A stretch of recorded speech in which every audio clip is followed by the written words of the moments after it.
Bon, eh bien, bonjour de nouveau. Je constate que Gilles Leclerc a un petit souci pour se connecter. Donc, je vais commencer à prendre la parole à sa place et je m'interromprai s'il arrive.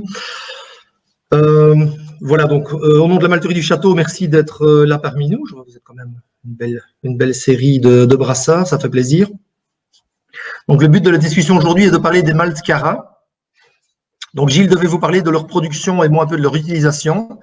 Je vais donc commencer quand même avec la partie production. Donc, un petit mot par rapport à la malterie du château. Rappel, donc la malterie du château propose aujourd'hui plus de 100 types de maltes bases et maltes spéciaux. La fois dernière, nous avons eu l'occasion de discuter de ce qu'étaient les maltes bases et les maltes spéciaux de façon assez superficielle. Mais on va donc se focaliser aujourd'hui sur une famille de maltes spéciaux un peu plus particulière, qui est la famille des Cara.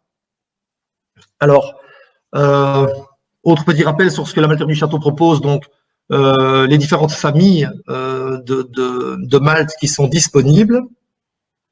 Et donc, vous voyez, je vais pouvoir mettre un pointeur en principe, mais ça ne fonctionne pas. Bon, soit. Donc, vous voyez en haut à gauche, donc à 10 heures, les maltes spéciaux caramel.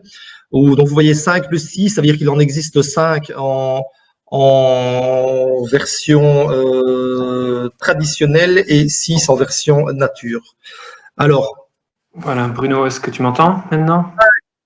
Gilles, on t'entend très bien, oui. Donc, je vais te laisser peut-être continuer et je reprendrai plus loin sur l'utilisation des maltes Cara. Merci à tout le monde pour votre patience et à tout à l'heure. Oui, ok, parfait. Merci Bruno d'avoir comblé en absence et vraiment désolé pour ce contretemps. Je ne comprends pas du tout ce qui s'est passé. On a fait plusieurs webinaires et ça s'était très bien passé. Je ne comprends pas du tout. Enfin bref.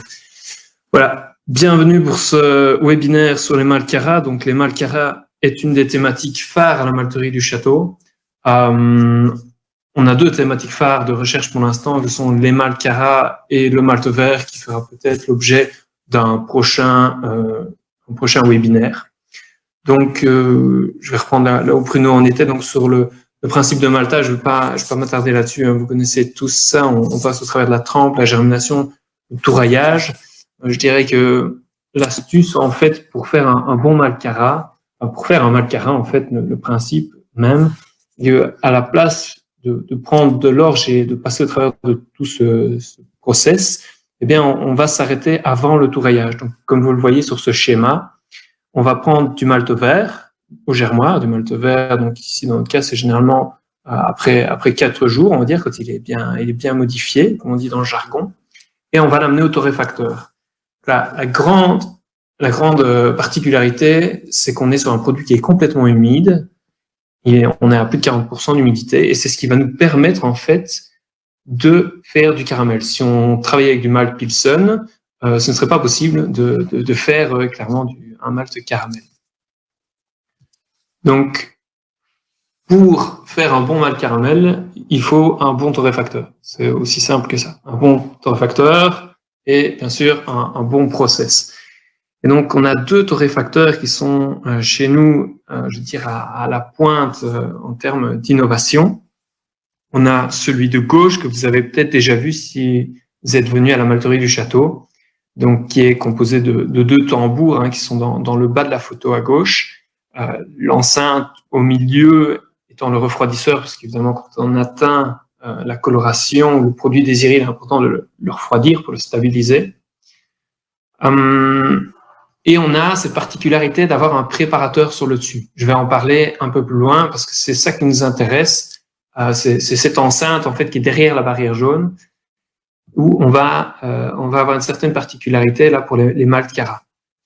Alors autre torréfacteur que l'on a, celui de droite que vous n'avez probablement pas vu parce que les visites sont assez rares sur l'autre site à Hambourg, où là c'est une technologie de torréfaction électrique, donc c'est un torréfacteur. En principe, il est aussi possible de faire des maltes Cara sur ce type de technologie, mais aussi il va être détaillé un peu plus loin.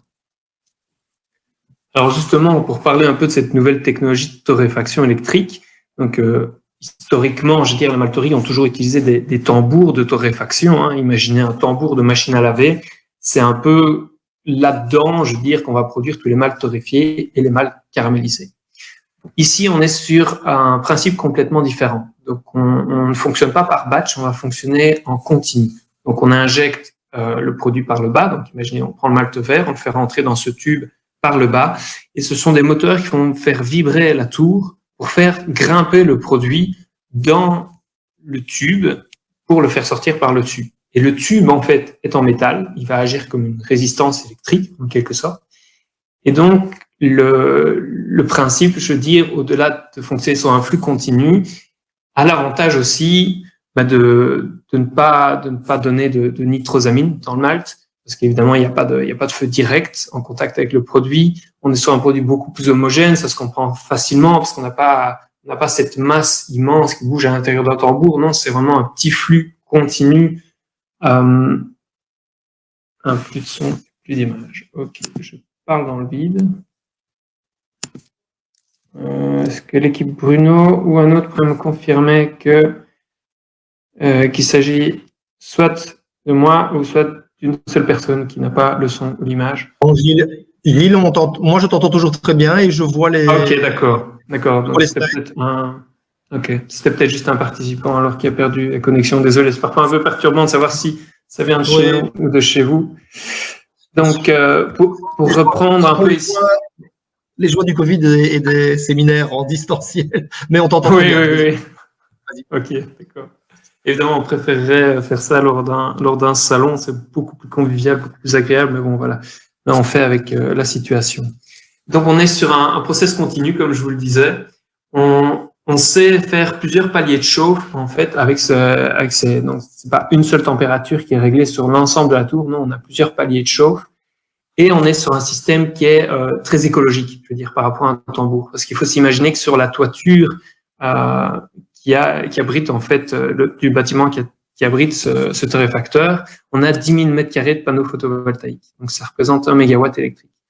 Donc, cette technologie-là est vraiment très innovante. Il n'y a que quelques malteries qui disposent de cette technologie pour faire des maltes torréfiés et caramélisés. Donc, voilà, c'est pour vous donner un petit descriptif de ce système de torréfaction. Alors, celui qui m'intéresse tout particulièrement, en fait, c'est l'ancien torréfacteur, parce que c'est là-dessus que va se situer toute la particularité du process pour les maltes Cara qu'on produit actuellement. Donc, comme je vous l'ai dit, vous avez 2 tambours à la base qui sont pointés là d'une flèche, un refroidisseur au milieu pour stabiliser le produit. L'ensemble des tubes, y prêtez, je veux dire, pas trop attention, ils sont plutôt là pour la récupération de chaleur et les échanges entre les tambours.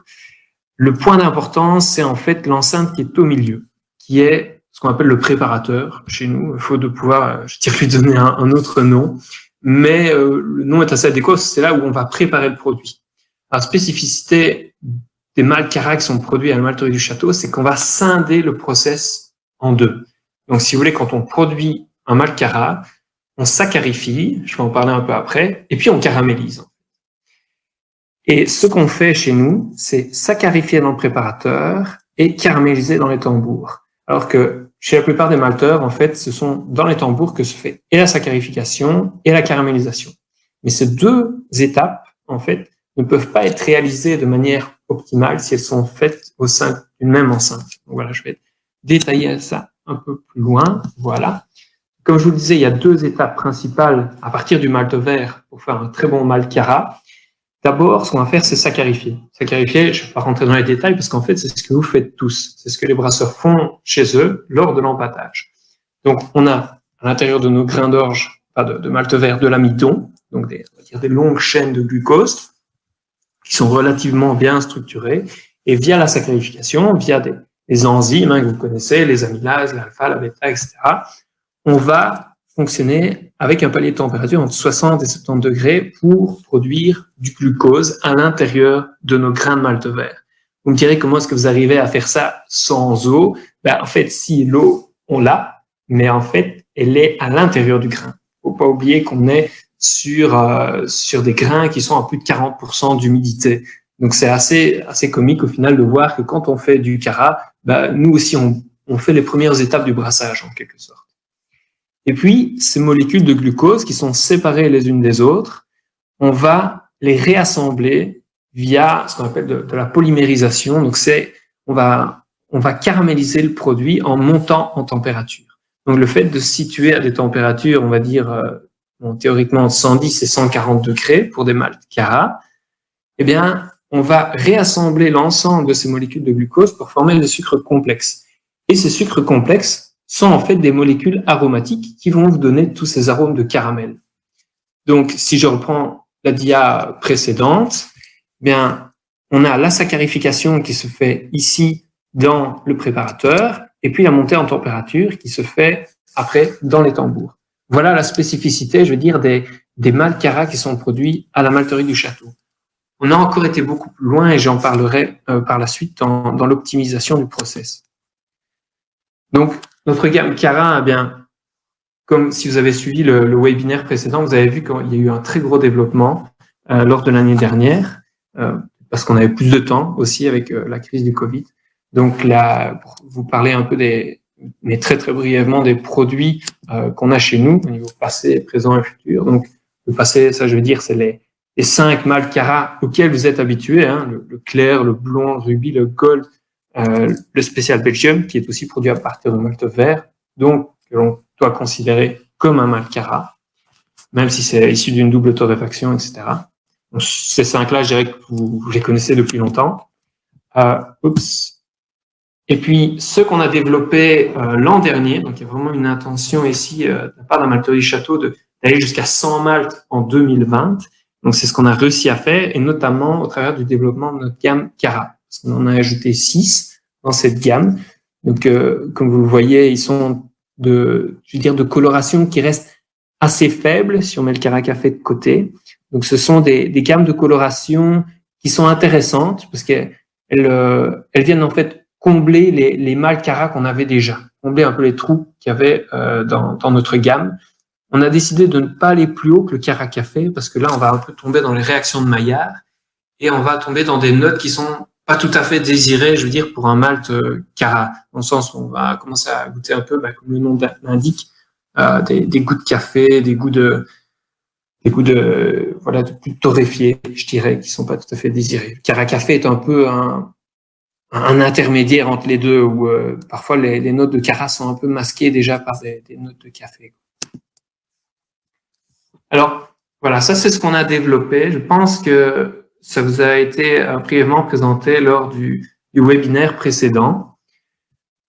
Je vais maintenant vous parler un peu du futur des maltes Cara à la malterie du château. Donc, il faut savoir qu'on ne s'est pas arrêté là. Oui, on en avait 5. Oui, on en a développé 6 de plus. Mais on a aussi l'intention d'en développer d'autres. Alors, comment développer d'autres maltes Cara? Bien, en travaillant sur le process. On ne va pas créer des maltes Cara d'autres colorations, d'autres gammes de coloration, parce que comme je vous l'ai dit, ça ne sert à rien de monter en couleur. Les arômes de caramel vont être masqués. Donc, ce qu'on a fait, c'était de travailler sur le process pour créer des maltes qui étaient vraiment très nouveaux, avec je veux dire, surtout du point de vue aromatique. Donc, on ne parle plus là d'innovation en termes de couleur, enfin de nouveaux maltes en termes de couleur, mais bien en termes aromatiques. Alors, vous vous souvenez de ce que je vous ai expliqué via ce torréfacteur, du process qu'on fait sur ce torréfacteur qui est représenté sur la photo de droite. Donc, en fait, jusqu'ici, la particularité, c'est qu'on reprenait l'air humide qui était dans les tambours. Enfin, ça, c'est le principe, on va dire, l'air humide des tambours était renvoyé vers le préparateur pour éviter de descendre trop bas en taux d'humidité. Ce qui est le cas quand on fonctionne en fait dans un tambour unique pour la saccharification et la caramélisation, c'est que le taux d'humidité chute trop vite et donc vous n'arrivez pas bien à saccharifier et donc vous ne caramélisez pas bien. Ici, ce qu'on fait, c'est qu'on s'assurait de garder le préparateur dans une enceinte humide en recyclant l'air humide. Et ce qu'on a décidé de faire pour développer des nouveaux maltes Cara, c'était d'aller plus loin. Plutôt que de jouer avec l'air humide qui était à disposition, on s'est dit, mais pourquoi ne pas injecter carrément de la vapeur dans ce préparateur? Et c'est ce qu'on a fait. On a en quelque sorte coupé la circulation d'air humide entre les tambours et le préparateur. Et on a greffé une chaudière à vapeur pour directement souffler de la vapeur dans le préparateur pour atteindre ce palier de 60-70 degrés pour saccharifier le malt de manière vraiment la plus optimale possible avant d'envoyer le lot dans les tambours pour caraméliser. Mais voilà, j'espère que ça vous amène à mieux, ça vous permet de mieux comprendre le process autour des maltes Cara. Faut savoir qu'ici, l'injection de vapeur et toute l'optimisation process qu'il y a, tous les profils aromatiques des maltes qui sont produits via cette technologie sont encore à l'étude. Donc, on a ici un projet de 2 ans qui a commencé en novembre l'an dernier, pour une durée de 2 ans, pendant laquelle on va vraiment étudier à fond le process et les maltes qui sont produits. Donc là, je vais en parler aussi un peu par la suite. Donc, comment est-ce qu'au final on mesure la caramélisation pour s'assurer qu'il y a bel et bien un progrès? Parce que c'est bien de dire je modifie le process, on va faire mieux, mais il faut aussi pouvoir prouver qu'on fait mieux. Donc, il y a différentes méthodes. Nous, on en applique une qui est relativement simple, comme d'autres malteries, c'est qu'on utilise l'appareil qui est sur la photo de gauche, qui s'appelle un farinotome de Paul. Désolé pour le nom un peu bizarre.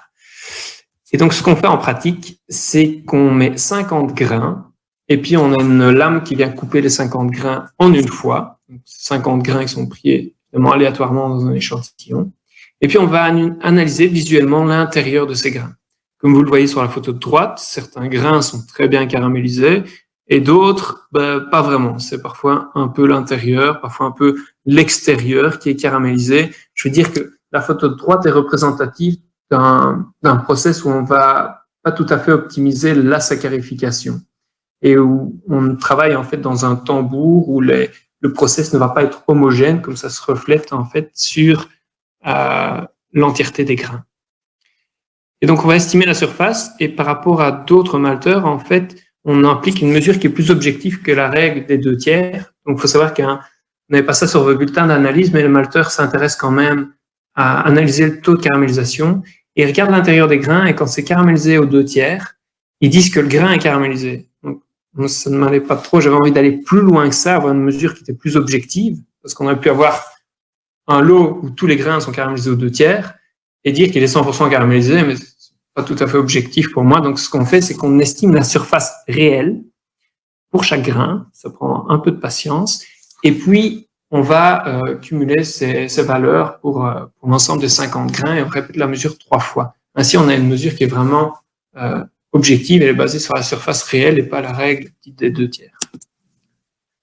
Alors, pour vous donner une base de comparaison, on a en fait pris des échantillons de la concurrence, d'autres malteries, 4 malteries en Europe qui sont spécialisées dans la production des maltes spéciaux. Je ne vais pas citer de nom, on va rester discret là-dessus. Et on a pris leurs maltes Cara et on s'est intéressé, en fait, on les a classés par gamme de coloration, comme vous le voyez dans la colonne de gauche. Et on a appliqué cette mesure, comme je viens de vous l'expliquer, pour mesurer le pourcentage de caramélisation. Alors, savoir déjà qu'il y a une énorme variabilité, comme vous pouvez le voir, entre les différentes malteries pour lesquelles on a pris des mesures. C'est un peu les valeurs minimum et maximum, si vous voulez. Donc ça, c'est une première constatation, c'est cette variabilité qu'il y a entre les malteries, probablement due à leur process. Et puis, il y a ce progrès, en fait, qui est réalisable en termes de taux de caramélisation pour toutes ces gammes de coloration. Et là, vous voyez qu'au plus on est bas en coloration, au plus on se rend compte que le progrès qui est réalisable est grand. Donc, par exemple, entre 20 et 40 EBC, vous êtes on va dire 35 et 40% de caramélisation. C'est très faible. Et il y a peut-être moyen d'aller beaucoup plus haut, et nous, c'est ce qu'on a montré, en fait.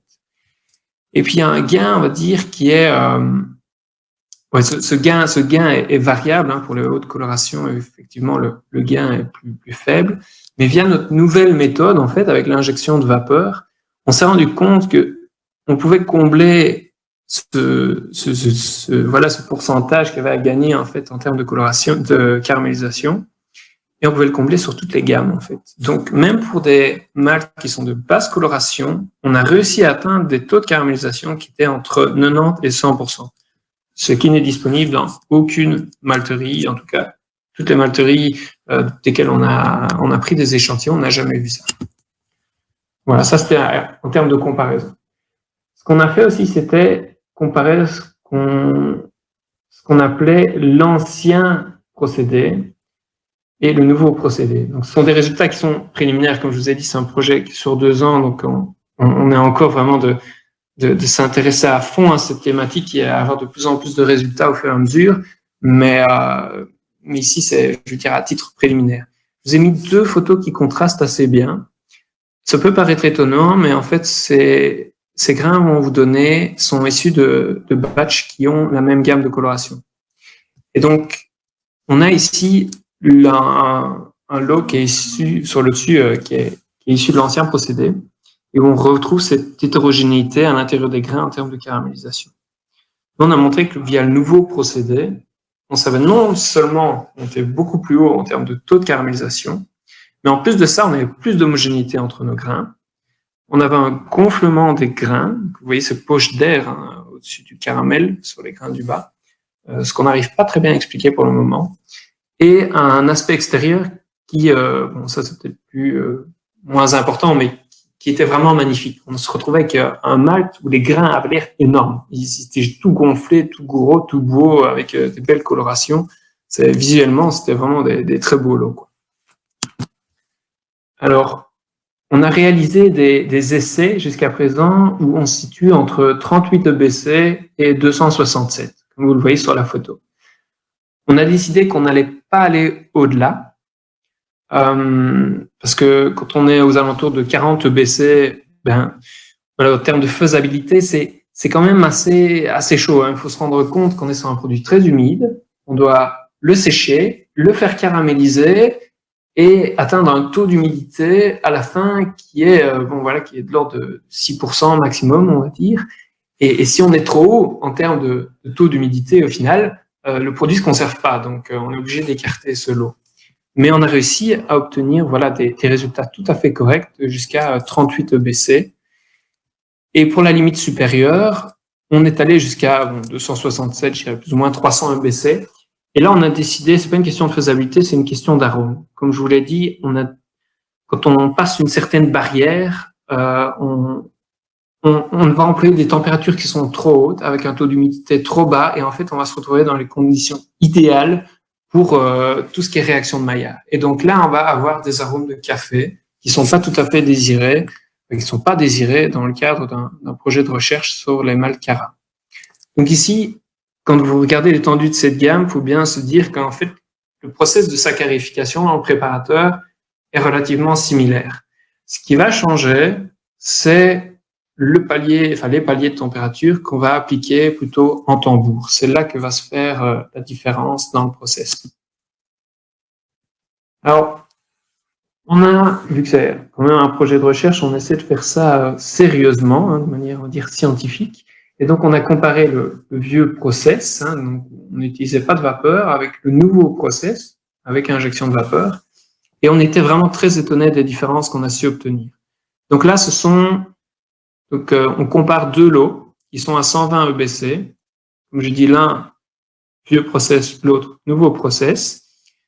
Et on va s'intéresser en fait à ce qu'ils peuvent émettre en termes aromatiques. Pour faire simple, ici c'est ce qu'on appelle un GCMS, c'est de la chromatographie en phase gazeuse couplée à un spectromètre de masse. Ça fait un peu long. Je ne vais pas rentrer dans les détails, mais vous pouvez voir que chaque pic en fait est représentatif d'une molécule, et cette molécule est responsable d'un arôme en fait, ce qu'on appelle tout ce qui est composé organique volatile. Et on voit qu'il y a des grosses différences entre l'ancien et le nouveau process. Si vous regardez ici dans le bas en dessous à gauche, les pyrazines, vous voyez qu'on en a 30 fois moins quand on sert de cette injection de vapeur, cette injection de vapeur. Alors les pyrazines, il faut savoir que ça va être tout ce qui va causer des arômes de cacao, des arômes plus torréfiés. C'est typiquement en fait des composés qui sont dérivés des réactions de Maillard.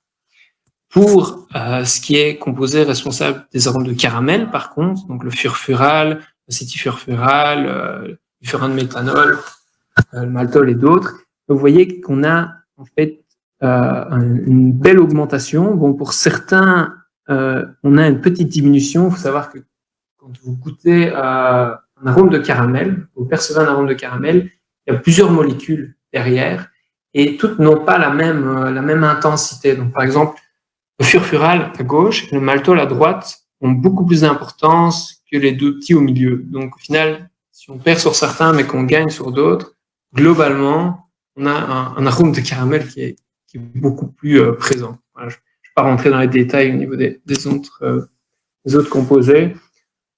Voilà, c'est un peu les composés qui sont reclassés par famille, hein, entre ces deux batchs de nouveau de mâle caramel à 120 EBC. Et je veux dire, sans rentrer dans le détail des différentes familles de composés, juste visuellement, vous pouvez voir que dans ces deux roues, on a quand même de très larges différences au niveau de la composition, au niveau du profil des composés organiques volatiles qu'on va retrouver dans ces deux lots. Alors, si je veux vraiment résumer là, ce qu'on a obtenu comme résultat pour la comparaison de ces deux lots à 120 EBC via ce qui est méthode GCMS et autres, c'est qu'en fait, pour l'ensemble des composés qui ont été mesurés, donc ce qu'on appelle les composés organiques volatiles, tout ce qui va être responsable d'un arôme, on en avait 3 fois plus pour le lot où on faisait de l'injection de vapeur. Pour tout ce qui était arôme responsable de caramel, avec en particulier le maltol et le furfural, globalement, on en avait 2 fois plus. Ce qui est arôme de cacao, de brûlé, donc ce qui implique les pyrazines, comme j'en ai parlé, mais aussi d'autres, on en avait 8 fois moins. Et pour ce qui est de l'astringence, alors là, c'est un peu subjectif, mais on a goûté ça via des mous, et on percevait une différence, mais c'est clair que ça doit être quantifié si on veut rester objectif, et ça va venir, c'est par HPLC qu'on doit faire ça. Donc voilà, pour vous donner une idée de différence. Notre message, en fait, en ce qui concerne ce projet, pour les brasseurs, en fait, c'était de peut-être voir un peu de questionner leurs exigences par rapport à ces mâles Cara. Déjà se rendre compte que s'ils vont chez un malteur ou chez un autre, pour un mâle Cara de la même coloration, ils vont avoir vraiment des taux de caramélisation qui sont très différents, ils vont avoir un profil aromatique qui sera différent. Donc, soyez exigeants. Je veux vais pas faire trop de pub pour un malterie du château, mais je trouve qu'on atteint quand même un taux de caramélisation qui est très correct, qui est vraiment très très bon par rapport à d'autres malteries qui ont une très grande réputation, et pourtant là ça suit pas au niveau de la qualité.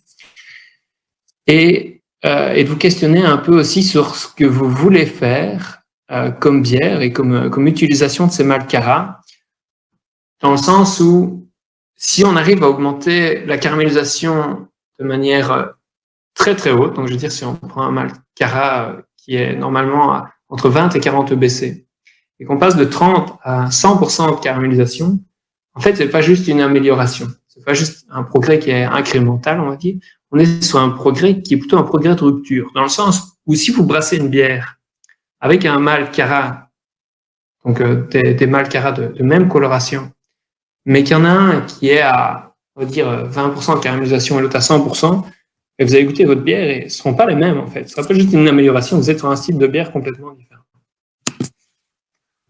Alors, voilà, c'est la question qu'on se pose même aussi dans ce projet qui dure, comme je le rappelle, 2 ans.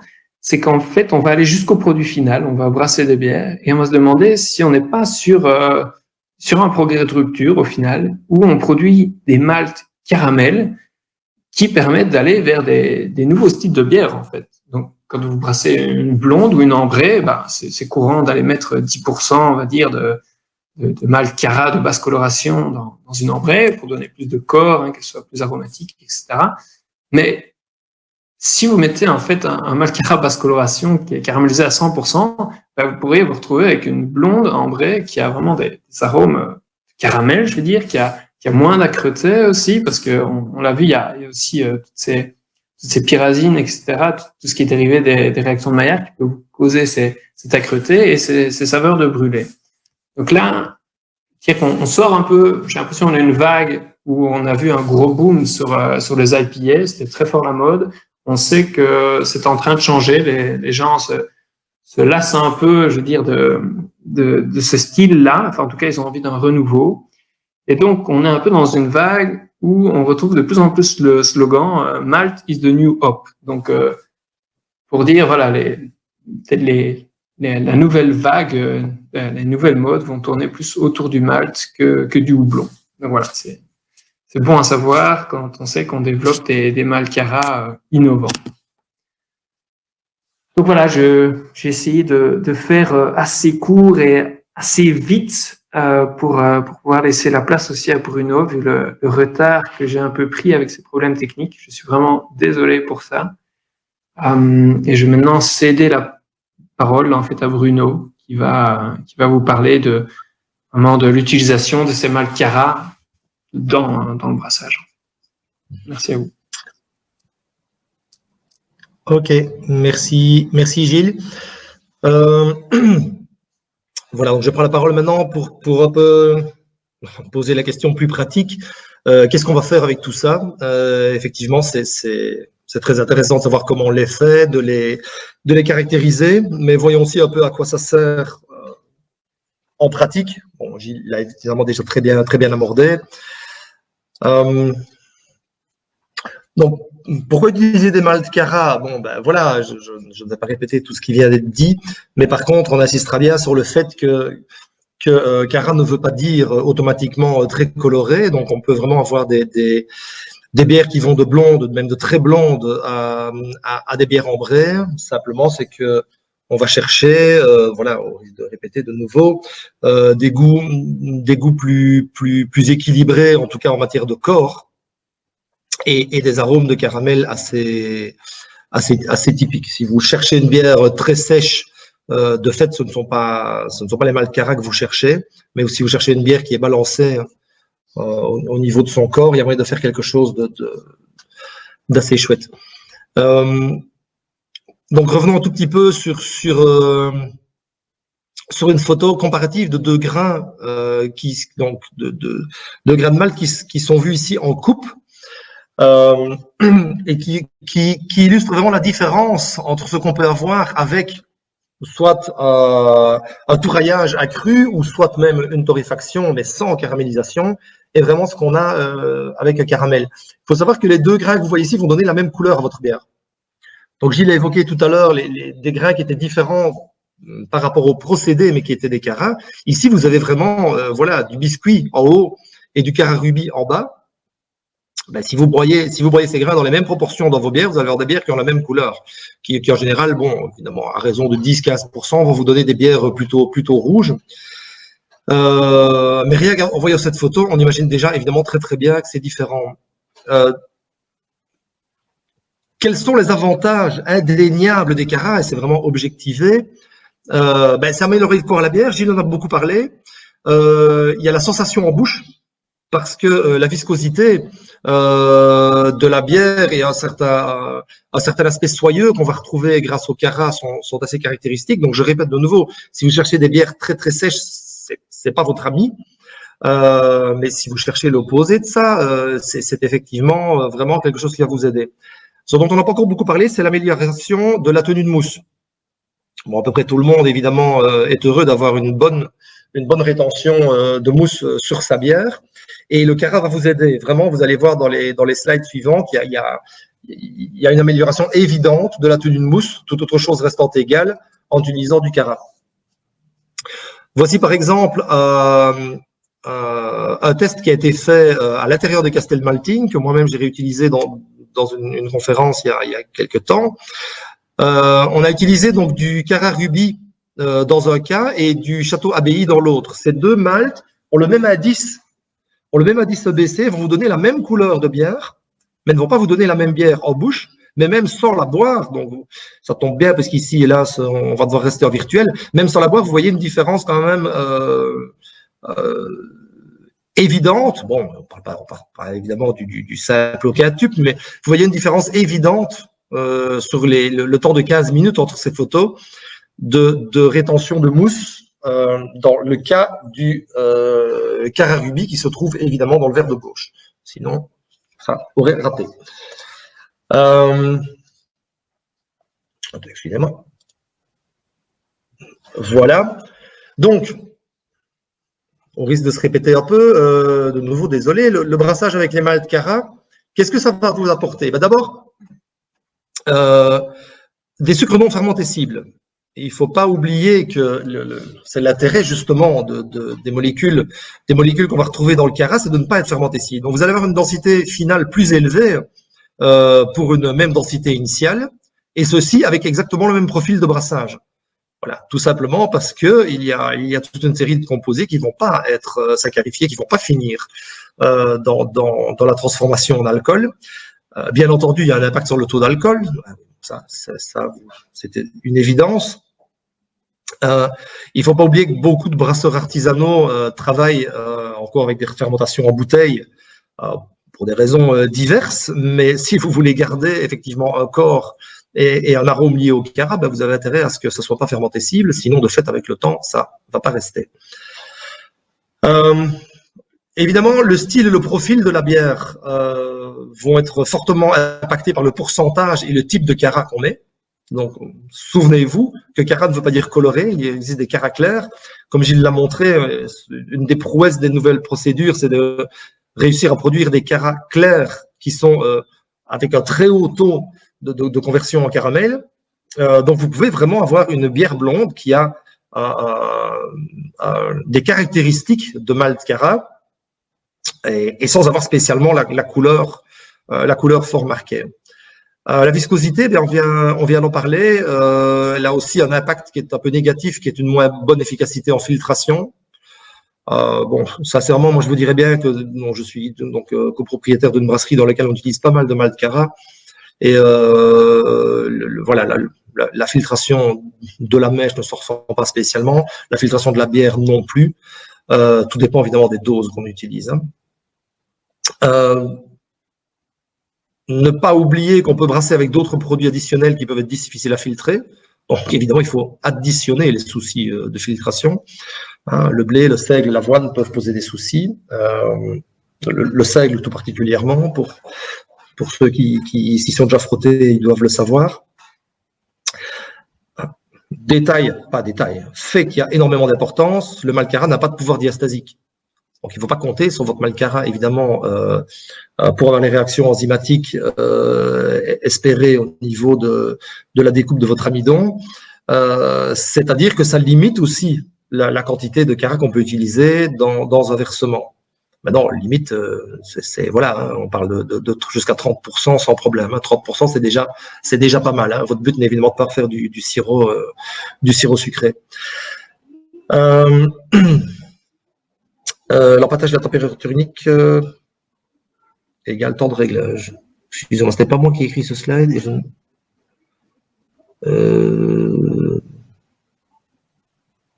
bon, à mon avis, je vais passer ça. Désolé. Donc, la gamme ici des malt Cara disponibles, vous voyez donc dans la colonne de gauche, ce sont les noms commerciaux, mais la colonne du centre qui vous donne des indications d'indice EBC. Donc, vous voyez qu'ici, on est quand même encore dans des couleurs assez claires. Je pense qu'il y a une faute, je suis désolé. Non, je pense qu'il doit y avoir une faute parce que les indices... Oui, effectivement, Bruno, je te suis là. C'est 0,9 EBC pour le clair et puis après, on est plus haut pour le... À mon avis, il y a... Oui, je sais. À mon avis, il y a une conversion Lovibond ou EBC. Il y a quelque chose qui est très bizarre. Là. Oui, parce que le café, évidemment, est à plus que 5,9. Hein. Donc voilà, désolé, c'est une erreur d'écriture, mais enfin, soit. Ce qu'on doit considérer, c'est qu'évidemment, plus on va aller chercher des maltes qui ont un indice EBC élevé, moins on va en mettre a priori dans le mélange. Enfin, bon, c'est pas interdit, mais plus on va avoir une intensité de saveur et plus on va avoir de sucre non fermenté cible se retrouvant dans la bière finie. Maintenant, chacun est libre d'aller évidemment dans des extrêmes, mais le but de ce slide est de montrer qu'évidemment, plus vous allez prendre des maltes Cara avancés dans l'indice de coloration, moins vous allez en mettre pour avoir un résultat comparable. Alors, question qui pourrait se poser, est-ce qu'on peut caraméliser pendant l'ébullition? Oui, ça peut arriver. Donc, pour rappel, la réaction de caramélisation est une condensation entre molécules de sucre, contrairement à celle de Maillard, qui est une réaction entre les sucres et les protéines. Ici, on a effectivement la possibilité de caraméliser. Hein. Tout le monde a déjà oublié un poêlon sur le feu avec un produit sucré et s'est rendu compte que ça a caramélisé. Mais D'abord, on aura un vieillissement thermique lié à l'ébullition. Ben oui, le but de l'ébullition, c'est pas de chauffer pour chauffer, hein. La grande époque où on chauffait pendant des heures et avec des taux d'évaporation très élevés pour concentrer les mous est évidemment loin derrière nous. Évidemment, plus vous allez chauffer, plus vous allez avoir une production excessive d'aldéhydes, d'arômes désagréables que vous ne désirez pas vraiment. Ces réactions de Maillard excessives aussi dont je viens de parler. Vous allez avoir évidemment un problème de contrôle de couleur. Vous allez avoir une formation incontrôlée de couleur. L'azote-aminé libre, vous allez en retrouver moins évidemment dans votre mou final et une moins bonne assimilation par la levure. Attendez, vous permettez une seconde?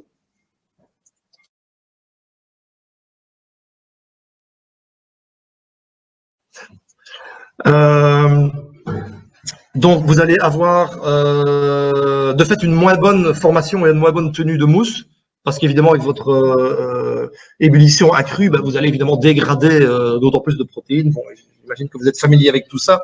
Le but est simplement de rappeler, oui, on pourrait faire du caramel à l'ébullition, oui, mais ça n'a pas de sens. A fortiori, si vous avez des maltes caramel très facilement disponibles. Alors, quelques exemples d'utilisation.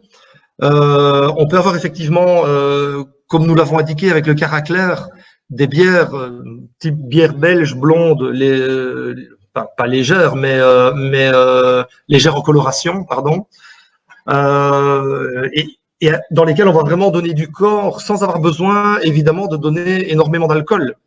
On peut imaginer qu'avec un mou beaucoup plus dense, toute proportion étant égale, on va avoir des hauts taux d'alcool tout en gardant beaucoup de corps. Ici, on peut faire justement des bières qui vont être plus légères en alcool, mais dans lesquelles on va retrouver de la chaleur, en général, qui sont les caractéristiques d'une bière plus forte.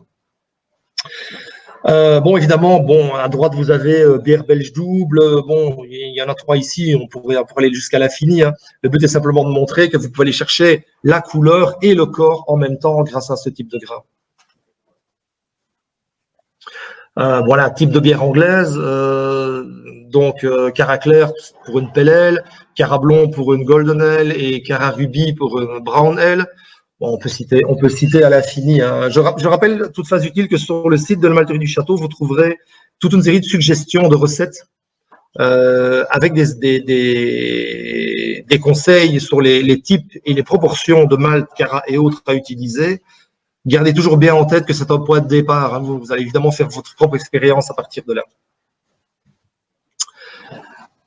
Bon, juste pour le mentionner, style de bière allemande, Pilsen allemande, Kölsch, Hellesbock. Bon, voilà, on va pas tourner en rond avec tout ça trop longtemps. Simplement, c'est que les caras peuvent vraiment vous apporter tout ce que vous désirez comme couleur dans une grande série de bières. On s'étend ici un peu plus sur l'Irish Red Ale. Bon, il y a un petit mot d'historique et un petit mot sur les ingrédients. Mais voilà, je pense que vous aurez le loisir de lire tout ça par la suite. Vous avez voilà un exemple du type de recette que vous pouvez trouver sur le site de la Malterie du Château.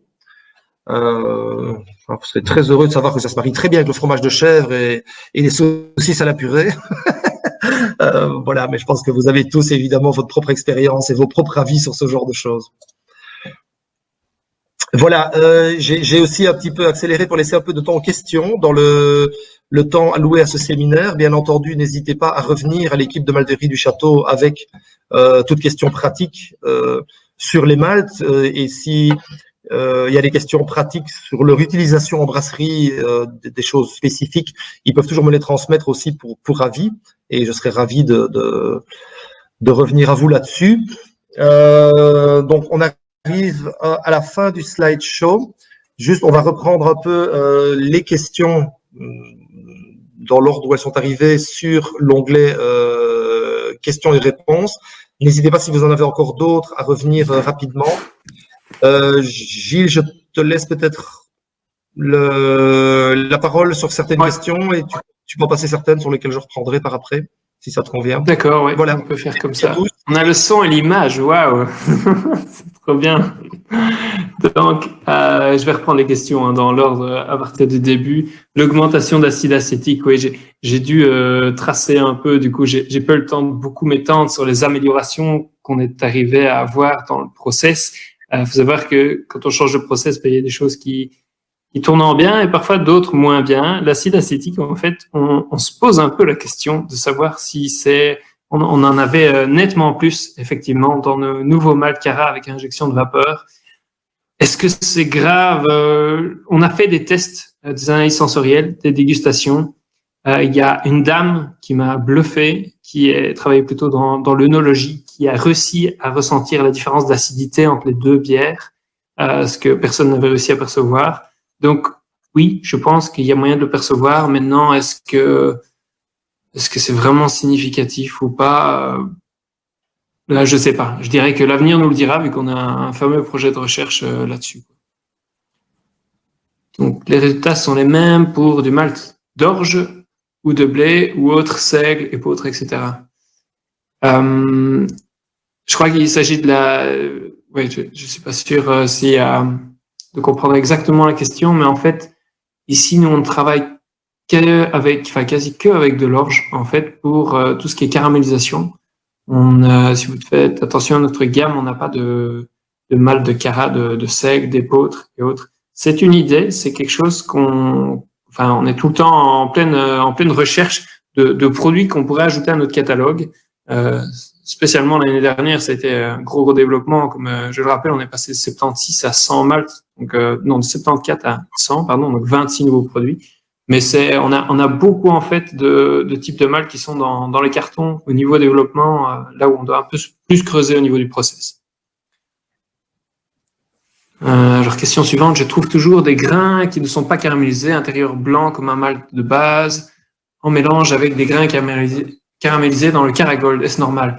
Oui, en fait, c'est normal parce que ce que je vous ai présenté là, pour vraiment marquer les esprits au niveau de la différence, notamment en termes d'homogénéité sur un lot, c'était entre le process avec injection de vapeur et sans injection de vapeur. Donc, pour l'instant, ce qui vous est fourni comme Caragold est issu du principe où on fait une recirculation de vapeur où quand on sépare en fait dans les deux enceintes la saccharification et la caramélisation, ça nous permet d'avoir des résultats qui sont vraiment très corrects par rapport à d'autres qui ne fonctionneraient que dans un tambour. Par contre, on n'est pas encore vraiment au top, comme je vous ai montré, par rapport à ce qui est possible de faire avec une injection de vapeur. Donc, c'est normal de retrouver des grains comme ça là-dedans. Ouais. La question est arrivée avant le slide où tu montrais que, clairement, il s'agit aussi comme d'une distribution statistique. Hein. Évidemment, idéalement, vous allez vers le moins statistique possible et le plus le plus régulier. Mais bien entendu, oui, on peut retrouver des grains, mais ça vaut aussi pour les malles touraillés, les malles torréfiés. Vous trouvez toujours des grains qui n'ont pas l'air dans la norme. Hein. Tous les index sont et toutes les évaluations restent des statistiques. Hein. Enfin, des statistiques qui n'en sont pas quand on prend un échantillon, évidemment, mais c'est parce que vous avez beaucoup de grains. Mais retrouver un grain clair, je pense qu'on aura encore pas mal de boulot avant que ça n'arrive plus du tout. Ouais.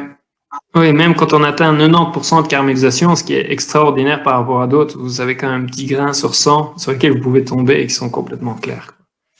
Donc, pour la question suivante, je ne sais pas si cette question est à sa place. Où en est-on avec votre partenariat avec Armalt Bio dans l'Ardèche, France? Je m'occupe de la recherche et développement et je vous avoue que je ne gère pas du tout les collaborations de la malterie et tout l'aspect commercial. Même si de temps en temps, je m'y frotte, c'est vraiment très limité. Donc là, je vous invite en fait à envoyer cette question à votre personne de contact à la malterie, voire à l'adresse générique. Elle sera de toute façon relayée vers la personne qui en sait plus à ce sujet. Et le cristal dans tout ça. Ouais, le cristal, c'est en fait dans le secteur des malteries, le cristal, c'est un peu un terme en fait qui vient remplacer le terme cara parfois. Donc il faut savoir qu'il y a des gros malteurs qui, pas nous on est des petits en fait comparé aux autres. Il y a des gros malteurs qui produisent du cara sur touraille. Enfin, ils disent que c'est du cara sur touraille. Alors, Est-ce que c'est vraiment du Cara? Ben, la question est un peu épineuse, dans le sens où, oui, il y a moyen d'atteindre les températures de caramélisation dans une touraille. On est avec le même produit, c'est du malt vert, mais en fait, pour aller recirculer de l'air humide, voire faire ce qu'on appelle un bon stewing, un bon mijotage, une bonne saccharification sur une touraille, c'est quasi impossible en fait. Donc, il y a eu des expériences avec des bâches qu'on tendait sur les grains en touraille pour essayer de garder le maximum d'humidité. Honnêtement, les taux de caramélisation seront toujours très faibles sur une touraille. Donc, chez nous, le cristal, qu'on soit bien d'accord, il est produit sur touraille. Et c'est pour ça d'ailleurs qu'on a, pour éviter toute confusion, créé le Cara Cristal. Donc, le Cara Cristal est un malt caramélisé. Le cristal est, je veux dire, ce que les gros malteurs vous vendent potentiellement comme du Cara, mais qui n'en est pas. Nous, on vend ça comme un malt touraillé, on est honnête à ce niveau-là. Si vous voulez un malt Cara, type cristal, prenez du Cara Cristal, qui ont la même coloration normalement.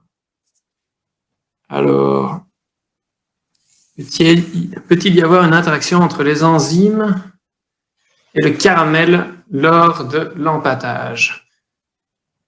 Tu veux faire celle-là, Bruno, comme ça on alterne un peu? À ma connaissance, mais on a envie de dire en théorie que non, enfin, ça dépend ce qu'on appelle le caramel.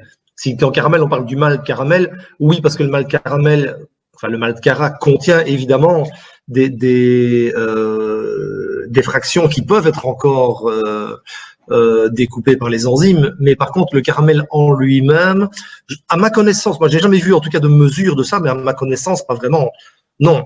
Et tant qu'à faire, enfin on peut, il y a un rapport avec la question suivante, le malt Cara peut-il être utilisé seul? Ben non, non parce qu'il n'y a aucun pouvoir diastasique, donc vous n'allez rien faire avec ça.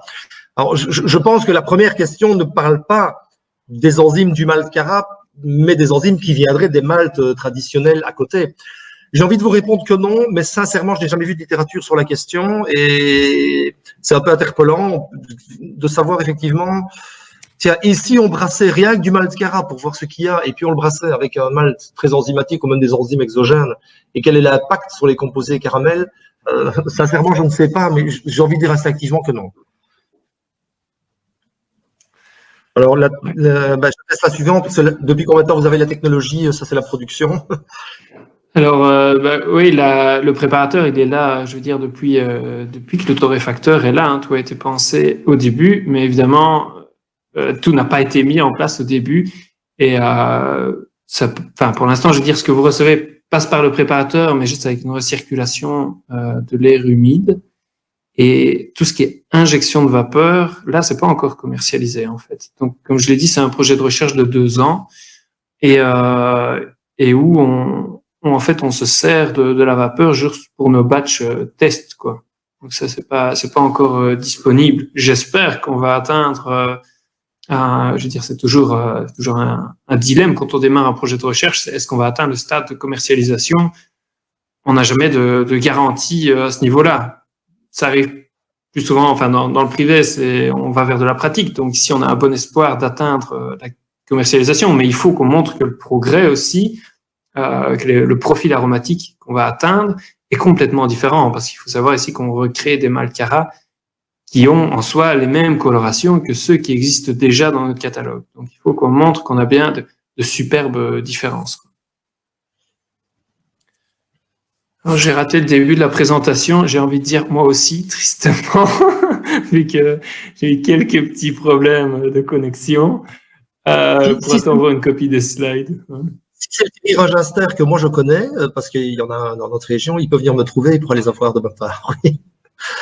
Mais il y a peut-être plusieurs tirages Inster parmi nous. En tout cas, l'équipe marketing va s'occuper de suivre, de faire le suivi avec vous là-dessus pour vous envoyer, si c'est disponible, ils vous enverront le lien. Ces nouveaux malts plus caramélisés seront-ils disponibles en bio? Alors là, c'est une question en fait qui relève plus du marketing que moi. Ici, nous on fait les tests avec de l'orge conventionnelle en bio. Aussi parce que c'est moins cher, on fait des tests où parfois on se plante et tout, donc on va pas non plus employer de l'orge bio pour ça. Mais j'ai envie de dire que si cette gamme se développe bien et qu'elle a beaucoup de succès, il n'y a aucune raison pour qu'on ne la passe pas en bio. Les produits que vous retrouvez en bio dans notre catalogue, en fait, sont ceux qui souvent marchent le mieux en conventionnel. Donc, si ça voit le jour, il y a de grandes chances que ça soit disponible en bio aussi. J'ajouterais aussi peut-être à ça qu'on a beaucoup de flexibilité par rapport à des grosses malteries. On fonctionne avec des petits tambours, des petits batchs. Donc, c'est plus facile pour nous, quand on produit, je veux dire, un gros lot de malt vert en bio, d'envoyer une partie vers la touraille, l'autre partie vers le torréfacteur et de produire des petits batchs en bio. Tu voulais ajouter quelque chose, Bruno? Je veux dire que je confirme que dans notre brasserie, où nous faisons quand même pas mal de brassins personnalisés, donc pour portières, on a de plus en plus de demandes de flexibilité en bio et que c'est pouvoir commencer à présenter plus facilement des bières qui contiennent des maltes Cara en bio sera une bonne chose. Donc l'offre, je sais que l'offre de Castel Malting en bio va croissant et il n'y a pas de mystère, je confirme que la demande pour de la diversité en bio va croissant aussi. Voilà. Et la dernière question ici que je vois dans la liste, c'est sera-t-on prévenu de la date de la mise sur le marché des nouveaux Cara? Alors, faut savoir que quand on lance des nouveaux produits, et c'est, vous avez vu lors du webinaire 1 aussi, on a beaucoup parlé des nouveaux maltes. Alors, si on lance cette nouvelle gamme, il va forcément y avoir de la communication là-dessus. Et je pense que l'équipe marketing fera le suivi avec vous pour vous prévenir de la sortie de ces nouveaux produits. Voilà, je pense. On a fait, je pense qu'on est arrivé au terme des questions. Si on n'a aucune qui tombe vraiment très très très rapidement, je pense qu'on peut effectivement. Le biais existant bio, oui, à ma connaissance, oui. Oui, normalement, le Cara Ruby, j'ai un léger doute, mais je pense qu'il est disponible en bio. Oula, boum, c'est la fin, tout le monde pose des questions. Oh, j'aurais peut-être pas dû dire ça. Oui, on peut peut-être reprendre une ou deux, juste pour clôturer. Mais si le pourcentage de caramélisation de caramel, oui. Oui, je pense que cela, justement, permettrait de revenir sur un point important de ce que tu as évoqué plus tôt. Pourcentage de caramélisation de caramel, oui. Oui, le pourcentage de caramélisation est supérieur. Je devrais pouvoir réduire la quantité de malt Cara pour obtenir une même couleur. Ah oui, alors non, ça c'est clairement pas lié, évidemment, parce qu'on a. Donc, il faut bien comprendre que le taux de caramélisation et l'indice de coloration sont deux choses complètement différentes. Et comme ça a été illustré, vous pouvez avoir des lots qui sont issus de process différents, qui ont des indices de coloration identiques, mais qui ne sont pas du tout caramélisés de la même manière. Voire même, vous pouvez avoir des maltes, vous avez des maltes de gammes différentes, des maltes torréfiées, etc., qui ont les mêmes indices de coloration, comme Bruno l'a bien illustré. A contrario, enfin, c'est la même chose, mais à contrario, si on veut avoir moins d'effets Cara pour une même couleur, on a intérêt à prendre un Cara plus foncé et en mettre moins. Pour avoir la même couleur que ce qu'on aurait avec un Cara plus clair en mettant plus. Donc il faut effectivement, c'est pour ça que je pointais cela, il faut effectivement bien comprendre la différence entre le pourcentage de caramélisation et l'indice de couleur. En l'occurrence, vous avez des maltes torréfiées qui ont un indice de caramélisation de 0, mais qui ont un indice de couleur. Et qui ne vous apporteront pas les caractères du Cara. Donc il faut vraiment bien faire la distinction entre les deux. Si vous voulez peu d'aspect caramel avec peu de couleurs, prenez un Cara plus foncé, mettez-en moins. Si vous voulez donc la même chose en couleur, mais avec plus d'effets Cara, prenez un Cara plus clair et mettez-en plus. Peut-être bon, là, il me semble que c'est une question. Là, lorsqu'on parle de Cara clair, y a-t-il une perception du sucre plus importante que sur un plus foncé? Au niveau de la perception, au niveau aromatique, ça va être différent, clairement. Au niveau du côté sucré, vous êtes sur l'utilisation des maltes Cara, c'est amener des sucres non fermentés cibles de toute façon dans votre brassin. Donc, est-ce qu'il y a plus de sucre non fermenté cible sur les basses colorations? J'aurais même tendance à dire que non, en fait, c'est l'inverse. Sur les basses colorations, vous allez plus de mal à caraméliser, donc vous avez potentiellement moins de sucre fermenté cible que quand vous êtes sur un palier de caramélisation vraiment idéal, avec une coloration qui est effectivement plus élevée dans ce cas. Si on regarde ton tableau avec les indices de caramélisation, on voit qu'effectivement, les pourcentages de caramélisation sont moindres sur les plus clairs que sur les plus foncés. Enfin, ce qui peut paraître logique, évidemment, parce que c'est un phénomène lié à la chauffe. Hein. Ouais. Aussi. Je terminerai juste parce que j'ai vu apparaître la question, mais il ne semble plus qu'elle est là. On nous a posé plein de fois la question par rapport à ça, c'est est-ce que ça va remplacer l'ancienne gamme des Cara? Est-ce que les nouveaux vont remplacer?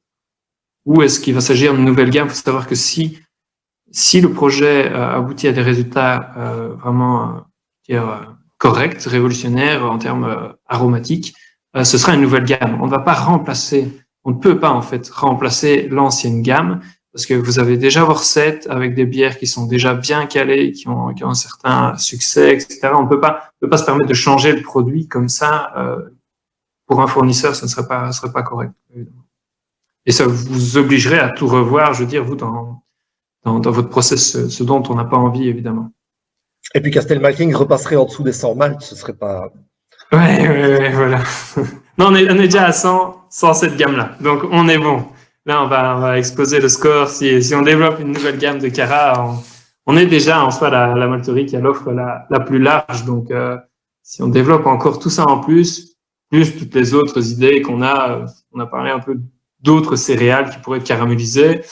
Ouais, là, je veux dire, on a plein d'idées, on n'arrête pas. Donc voilà, je pense qu'on a fait le tour. Si jamais vous avez encore d'autres questions, n'hésitez pas de toute manière à nous les envoyer. Comme vous le savez, on y répond toujours. Donc il y a encore l'adresse qui figure sur le slide. Et même si nous on ne sait pas y répondre, on fait appel à des partenaires extérieurs, à Bruno et à d'autres pour y répondre correctement. Donc voilà, merci beaucoup à vous. Il y aura d'autres webinaires qui vont suivre. On en organise normalement 12 sur l'année, idéalement un par mois. Donc n'hésitez pas à nous suivre. L'équipe marketing va aussi s'occuper d'assurer le suivi avec vous. Voilà. Merci beaucoup à vous et je vous souhaite une très bonne soirée. Je n'en ai pas prévu. Je vous présente un produit qui est fait avec du Cara Ruby. Voilà.